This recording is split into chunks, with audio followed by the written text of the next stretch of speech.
No turbilhão de acontecimentos que marcou a ascensão e o reinado do Terceiro Reich na Alemanha, há um capítulo enigmático e muitas vezes negligenciado que se desenvolve nos cantos mais sombrios da história, o movimento Gottgläubig, que pode ser traduzido como crentes em Deus. À medida que a máquina nacional socialista se consolidava e buscava um controle total sobre todas as esferas da vida alemã, o cenário espiritual do país estava prestes a sofrer uma transformação complexa e perturbadora. O despertar espiritual. Imagine a Alemanha do início do século XX, uma nação que, há muito tempo, encontrava conforto e orientação em suas igrejas cristãs tradicionais. No entanto, os ares de mudança sopravam com intensidade, e à medida que o regime nacionalista ascendia ao poder sob a liderança de Adolf Hitler, uma nova ordem espiritual estava prestes a emergir. Era um tempo de incerteza e agitação, quando a ideologia nazista procurava controlar a religião em prol de seus próprios objetivos políticos. Nesse momento que Gottgläubig entra em cena, acendendo em um voo sedutor, conquistando, a princípio, aqueles que sem um credo definido, acreditavam na existência divina. A criação de uma alternativa. O movimento Gottgläubig foi forjado em um caldeirão de ambições políticas e desejos de influenciar as crenças espirituais do povo alemão. O regime alemão, com sua ideologia que muitas vezes beirava o culto à personalidade de Hitler, via o cristianismo tradicional como uma ameaça à lealdade dos cidadãos alemães e uma aberração devido à sua origem semítica. A solução? Criar uma religião positiva que se alinhasse perfeitamente com a doutrina nacionalista do Estado e buscasse resgatar o paganismo germânico em sua raiz indo-europeia esquecida.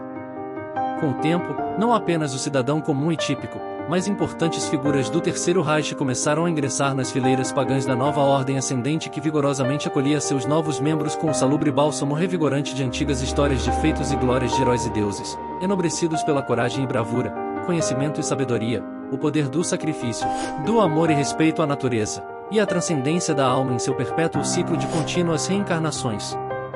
A título de curiosidade, o escritor Trevor Ravenscroft conta em seu livro que o próprio Hitler acreditava ter sido no passado um dos obscuros papas da Igreja Romana, além de sombrias revelações que descobria ao observar continuamente a lança do destino exposta em Viena no Palácio Imperial de Hofburg. Naquela época, Hitler beirava os 24 anos e estava próximo do ocultista Walter Stein, curiosamente de origem judaica. As histórias sobrepõem a verdade e os fatos, onde muitas vezes as pessoas preferem histórias por seu caráter onírico à realidade, podendo essa história, devido à dificuldade total de comprovação, ser uma mera mentira apenas para vender livros. Contudo, é um fato incontestável que quando Hitler ascendeu ao poder, anexando sua terra natal à Alemanha, a lança foi reivindicada e esteve em seu poder até o fim de sua vida. A literatura sobre este tema é tão interessante e vasta, que é impossível observá-la em breves minutos no YouTube. Dentro deste movimento, algumas figuras se destacaram, ainda que sob importantes e destacáveis títulos, suas ações possuíam mais peso e reconhecimento, como ministro da propaganda, Joseph Goebbels. Goebbels desempenhou um papel fundamental na promoção das crenças Gottgläubig, contribuindo para a narrativa de uma espiritualidade que serviria aos interesses do Estado nazista. Alfred Rosenberg, que, basicamente, foi o principal ideólogo do nazismo e líder político dos territórios ocupados na Europa Oriental, foi um vigoroso defensor e propagador da ideia, defendendo uma forma de neopaganismo germânico como parte intrínseca do movimento político, assim como vital, embora atualmente nas notas encontradas de seu diário, sabe-se que, apesar da crença, via esta manobra mais como conquista e manipulação política, do que um elemento realmente necessário à vida da Alemanha. A substituição.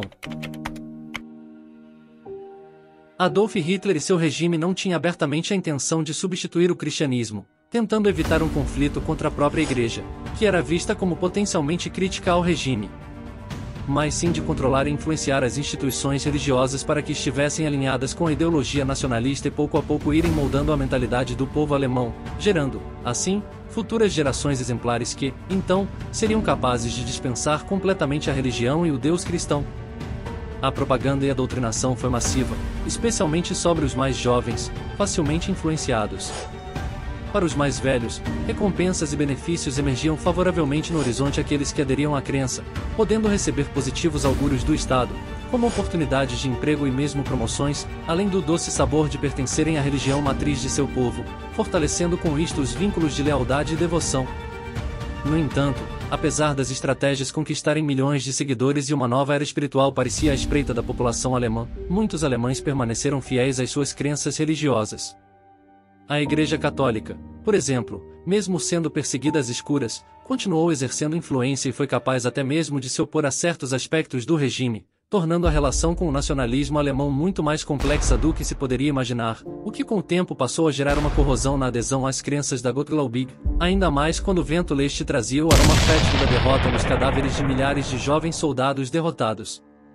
Grande parte dos homens da nova crença eram soldados e homens que combatiam além das fronteiras do próprio país, e este número reduzia-se a cada dia com o avanço dos aliados contra o seio da Mãe Germânia. O Enigma. O Gottgläubig não era um movimento monolítico. Pelo contrário, abarcava uma gama surpreendentemente ampla de crenças e espiritualidades. Entre seus seguidores estavam aqueles que se voltavam para crenças pagãs germânicas, o neopaganismo e uma variedade de espiritualidades exclusivamente não cristãs.